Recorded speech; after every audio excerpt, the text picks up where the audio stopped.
بسم اللہ الرحمن الرحیم۔ تمام دیکھنے اور سننے والے پیارے پیارے دوستوں السلام علیکم۔ دوستوں، آج ہم جاننے والے ہیں حضرت امام حسین اور کربلا کا واقعہ۔ دوستوں، حضرت امیر معاویہ رضی اللہ تعالی عنہ کی وصال کے بعد آپ کے بیٹے یزید کو خلافت مل جاتی ہے۔ یزید ایک بدترین اور بدبخت شیطان تھا، سراوی تھا، جانی تھا۔ یزید کو جب خلافت ملی تو یزید سمجھ گیا کہ میری خلافت کو حضرت امام حسین رضی اللہ تعالیٰ عنہ کبھی قبول نہیں کریں گے۔ اس لیے یزید مدینہ منورہ کے گورنر ولید بن عتبہ کو خط لکھا کہ حسین ابن علی، عبداللہ ابن عمر اور عبداللہ ابن زبیر رضی اللہ تعالیٰ عنہ کو کہو کہ میری بیعت کو مانے، اور اگر وہ بات نہ مانے تو ان پر ظلم و ستم کرنا۔ حضرت امام حسین رضی اللہ تعالیٰ عنہ نے یزید کی بیعت کرنے سے انکار کر دیا، کیونکہ یزید آپ کے نزدیک مسلمانوں کے امامت اور خلافت کے لائق نہیں تھا، کیونکہ آپ جانتے تھے کہ یزید فاسق و فارس تھا، جانی تھا، سراوی تھا اور ظالم تھا۔ امام حسین رضی اللہ تعالیٰ عنہ مدینہ شریف چھوڑ کر مکہ شریف تشریف لے آئے۔ اب آپ کو مکہ شریف میں کوفیوں کے ڈھیر سارے خط آنے شروع ہو گئے۔ ان خطوں میں لکھا ہوا تھا، اے امام حسین، آپ کوفہ تشریف لے آئیے، یہاں پر یزید کا ظلم و ستم بڑھتا چلا جا رہا ہے، ہم آپ سے ہی بیعت کریں گے، یزید کی بیعت ہمیں ہرگز قبول نہیں۔ حضرت امام حسین رضی اللہ تعالیٰ عنہ نے حالات کو سمجھنے کے لیے اپنے بھائی مسلم بن عقیل رضی اللہ تعالیٰ عنہ کو یہ کہہ کر کوفہ بھیجا کہ جا کر وہاں کے حالات معلوم کرو، وہاں کے حالات کیسے ہیں۔ جب مسلم بن عقیل رضی اللہ تعالیٰ عنہ کوفہ پہنچے تو وہاں کے لوگوں نے بڑی احترام کے ساتھ آپ کا استقبال کیا۔ حضرت مسلم بن عقیل رضی اللہ تعالیٰ عنہ کے ہاتھوں میں 18,000 لوگوں نے بیعت کر لی، اور حضرت مسلم بن عقیل رضی اللہ تعالیٰ عنہ نے اپنے بھائی حضرت امام حسین کے نام ایک خط روانہ کر دیا، جس میں آپ نے لکھا کہ یہاں کے حالات بالکل صحیح ہیں اور 18,000 لوگوں نے بیعت بھی کر لی ہے، لہٰذا آپ کوفہ جلد سے جلد تشریف لے آئیں۔ لیکن جب یزید نے ان لوگوں کو دھمکیاں اور لالچ دی تو وہ لوگ اپنی بات سے مکر گئے اور امام مسلم بن عقیل رضی اللہ تعالیٰ عنہ کو شہید کر دیا۔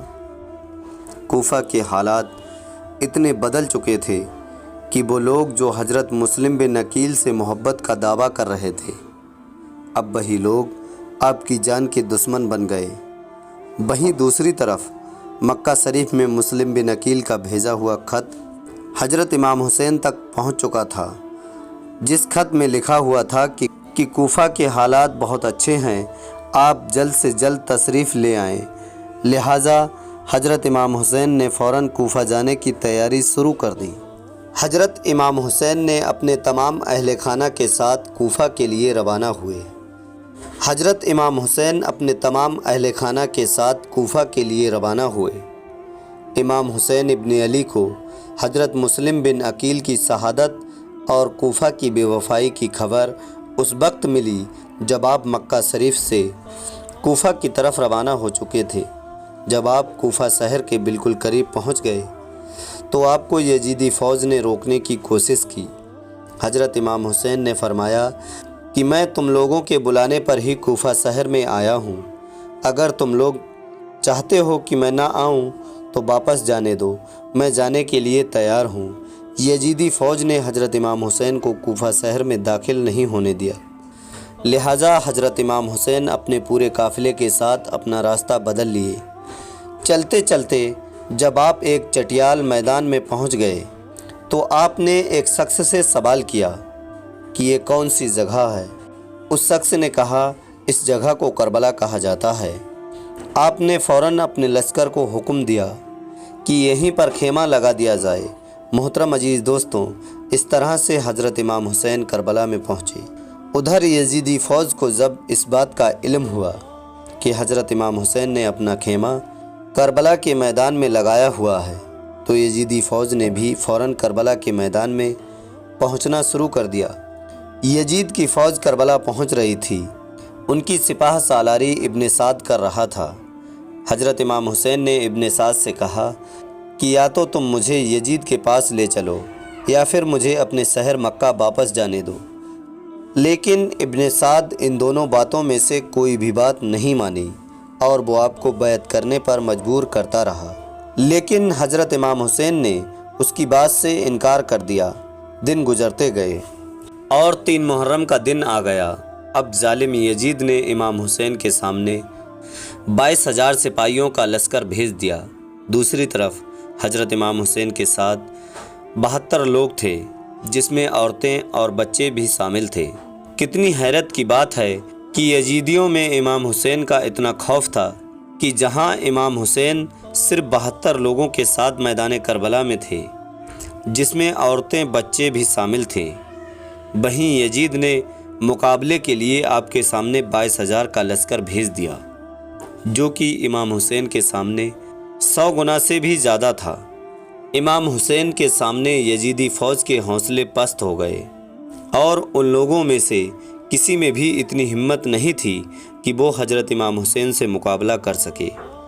آخرکار انہوں نے یہ فیصلہ کیا کہ اگر امام حسین کو ہرانا ہے تو ان کا پانی بند کرنا پڑے گا، تبھی ان کا مقابلہ کیا جا سکتا ہے۔ دن گزرتے گئے اور 7 محرم کا دن آ گیا اور 7 محرم کو ہی یزیدی فوج نے امام حسین کے قافلے والوں پر پانی بند کر دیا۔ آپ کو بتاتے چلیں کہ کربلا کے میدان میں پانی کا کوئی بھی انتظام نہیں تھا سوائے نہر فرات کے، لیکن 7 محرم کے دن نہر فرات کا پانی بھی حضرت امام حسین کے خیمے والے لوگوں کے لیے بند کر دیا گیا تھا۔ حضرت امام حسین اور ان کے ساتھ موجود تمام نوجوان لوگ تو اس پیاس کو برداشت کرتے رہے، لیکن چھوٹے چھوٹے بچے اور عورتوں کا پیاس کی وجہ سے برا حال ہو چکا تھا۔ فوجیں یزید کی چاروں طرف سے امام حسین کے گھر والے اور تمام ساتھیوں کو گھیرے ہوئے تھی۔ انہوں نے یہ طے کیا کہ اب 9 محرم کے دن امام حسین کو قتل کر دیا جائے۔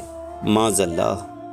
حضرت امام حسین نے حضرت عباس رضی اللہ تعالیٰ عنہ سے کہا، عباس جاؤ یزیدی فوج کے پاس اور ان سے کہو کہ ہمیں ایک رات اللہ کی عبادت کرنے کے لیے دی جائے۔ جب حضرت عباس نے یزیدی فوج سے ایک رات کی مہلت کے لیے کہا تو ان لوگوں نے آپ کی بات مان لی۔ جب 9 محرم کی تاریخ آئی تب تک حضرت امام حسین کو یہ یقین ہو چکا تھا کہ یزیدی فوج کا مقصد صرف اور صرف مجھے شہید کرنا ہے، اس کے علاوہ یزید اور کچھ بھی کرنے کے لیے تیار نہیں ہے۔ اس لیے حضرت امام حسین نے 9 محرم کی رات میں اپنے تمام خیمے والوں کو ایک جگہ پر اکٹھا کیا اور آپ نے کہا کہ یہ بات تو طے ہو چکی ہے کہ یہاں پر موجود سبھی لوگ 1-2 دن کے اندر شہید کر دیے جائیں گے، اس لیے یہاں موجود آپ میں سے جو بھی واپس لوٹنا چاہتے ہیں وہ لوٹ جائیں۔ حضرت امام حسین نے فوراً خیمے میں جل رہے تمام دیوں کو بجھوا دیا اور اندھیرا کروا دیا تاکہ جو بھی جانا چاہیں وہ چلا جائے۔ تھوڑی دیر کے بعد جب دیوں کو دوبارہ جلایا گیا تو سارے کے سارے لوگ بیٹھے آنسو بہا رہے تھے، یعنی کوئی بھی حضرت امام حسین کو چھوڑ کر جانے کے لیے تیار نہیں تھا۔ آخرکار 10 محرم کا دن آیا اور حضرت امام حسین اور یزید کی فوج کے بیچ جنگ ہونا شروع ہو گئی۔ جہاں ایک طرف یزید کی ایک بڑی فوج تھی تو وہیں دوسری طرف حضرت امام حسین کے ساتھ صرف 72 لوگ تھے۔ اتنے میں فوج یزید کا حملہ شروع ہو جاتا ہے اور ہر شہید شہادت کا جام پیتا گیا۔ کبھی حر شہید ہوتے ہیں تو کبھی قاسم شہید ہوتے ہیں تو کبھی علی اکبر شہید ہوتے ہیں تو کبھی اون محمد شہید ہوتے ہیں۔ 3 دن کے پیاسے امام حسین کے گھر والے اور تمام لوگ یزیدی فوج سے جنگ کرتے رہے اور ایک ایک کر کے شہید ہوتے گئے۔ حضرت عباس علمدار سے حضرت امام حسین کے 6 مہینے کے بیٹے علی اصغر کی پیاس دیکھی نہیں گئی۔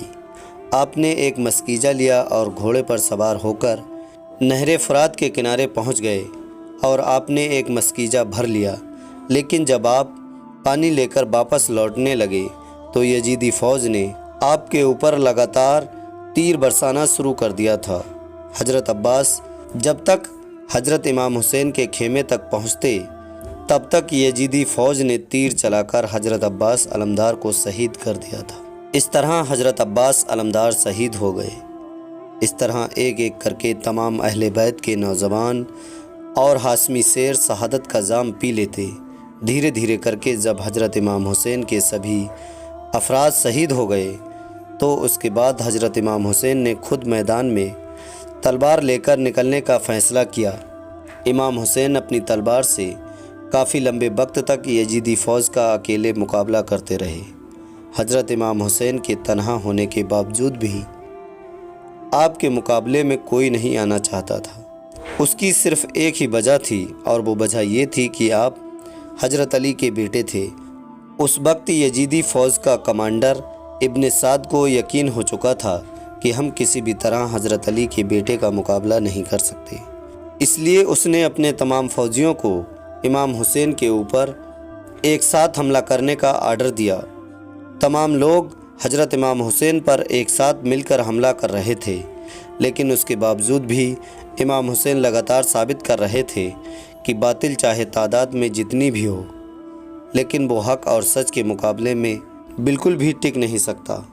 حضرت امام حسین کی شہادت کے بعد جب حسینیت اور یزیدیت کے بیچ بڑی ہی خطرناک جنگ چل رہی تھی، اسی بیچ میں نماز عصر کا وقت ہو گیا۔ حضرت امام حسین نے ایسے مشکل وقت اور ایسی زخمی حالت میں عصر کی نماز پڑھنے کا ارادہ کیا۔ آپ نے جیسے ہی نماز پڑھنا شروع کیا، یزیدی فوج کو وہ موقع مل گیا جس کا وہ لوگ ایک لمبے وقت سے انتظار کر رہے تھے۔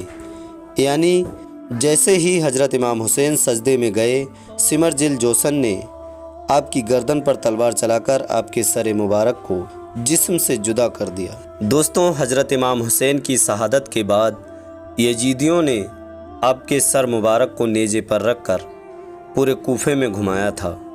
آپ کے سر مبارک کو گلی گلی میں گھما کر جلوس نکالا گیا تھا۔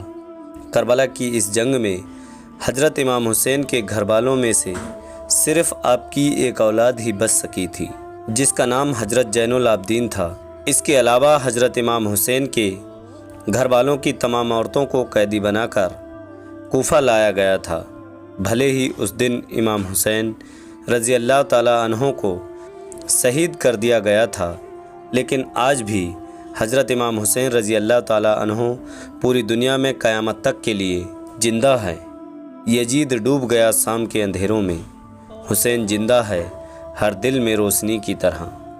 دوستوں، اللہ تعالیٰ کی بارگاہ میں دعا ہے کہ اللہ ہمیں سیدنا امام حسین رضی اللہ تعالیٰ عنہ سے سچی محبت کرنے کی توفیق دے، اور ہمارے بولنے میں یا پڑھنے میں کسی بھی قسم کی غلطی ہوئی ہو تو اللہ تعالیٰ سے دعا ہے کہ اللہ امام حسین رضی اللہ تعالیٰ عنہ کے صدقے میں معاف کرے۔ دوستوں، آج کے ویڈیو میں بس اتنا ہی۔ امید کرتے ہیں کہ ہماری یہ ویڈیو آپ کو یقیناً پسند آئی ہوگی۔